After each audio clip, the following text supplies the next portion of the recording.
الحمد لأہلہ والصلاة علی اہلہا اما بعد۔ مسائل زکوٰۃ۔ زکوٰۃ میں کتنا مال دیا جائے گا؟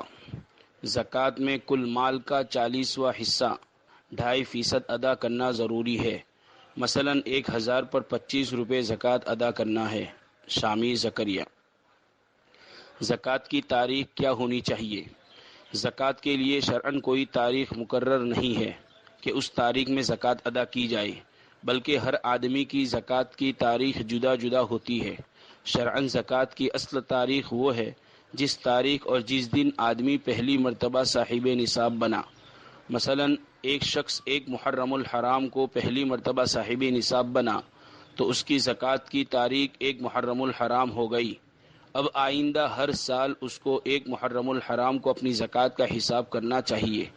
لیکن اکثر ایسا ہوتا ہے کہ لوگوں کو یہ یاد نہیں رہتا کہ ہم کس تاریخ کو پہلی مرتبہ صاحب نصاب بنے تھے، یعنی مالدار بنے تھے۔ اس لیے اس مجبوری کی وجہ سے وہ اپنے لیے کوئی ایسی تاریخ زکوٰۃ کے حساب کی مقرر کر لے جس میں اس کے لیے حساب لگانا آسان ہو، پھر آئندہ ہر سال اسی تاریخ کو زکوٰۃ کا حساب کر کے زکوٰۃ ادا کرے۔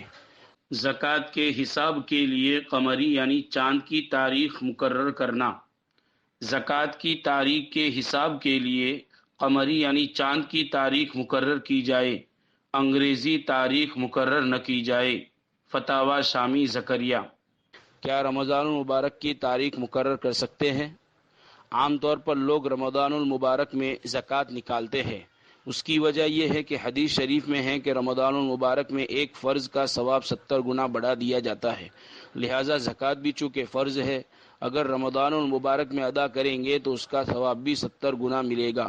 بات اپنی جگہ بالکل درست ہے اور یہ جذبہ بہت اچھا ہے، لیکن اگر کسی شخص کو اپنے صاحب نصاب بننے کی تاریخ معلوم ہے تو محض اس ثواب کی وجہ سے وہ شخص رمضان کی تاریخ مقرر نہیں کر سکتا، لہٰذا اس کو چاہیے کہ اسی تاریخ پر اپنی زکوٰۃ کا حساب کر لے، تھوڑی تھوڑی زکوٰۃ ادا کرتا رہے، جو باقی بچے اس کو رمضان المبارک میں ادا کرے۔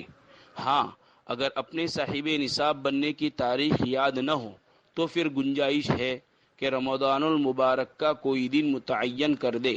جب ایک مرتبہ رمضان المبارک کا کوئی دن مقرر کر دیا تو پھر ہر سال اسی رمضان کے دن زکوٰۃ کا حساب کرے۔ اس دن میں کتنی نقد رقم ہے، کتنا سونا اور چاندی ہے، اسی دن کے سونے اور چاندی کی قیمت معلوم کرے اور اس دن جو اسٹاک مال اور مال تجارت اس کے پاس ہو اسی دن کا حساب کر کے زکوٰۃ ادا کر دے۔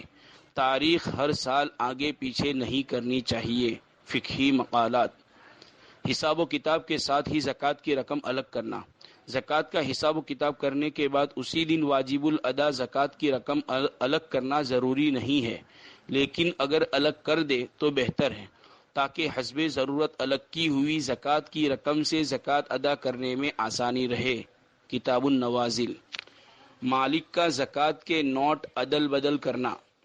اگر مالک نے زکوٰۃ کی رقم الگ کر کے رکھی تھی اور ابھی فقیر کے قبضے میں نہیں دی تھی تو اس رقم کو عدل بدل کرنے کا اختیار رکھتا ہے، حتیٰ کہ اگر چاہے تو یہ رقم دوسری ضروریات میں خرچ کر کے اس کی جگہ دوسری رقم رکھ دے یا دوسری رقم سے زکوٰۃ ادا کر کے اس رقم سے وصول کر لے، اس میں کوئی حرج نہیں۔ شامی زکریا۔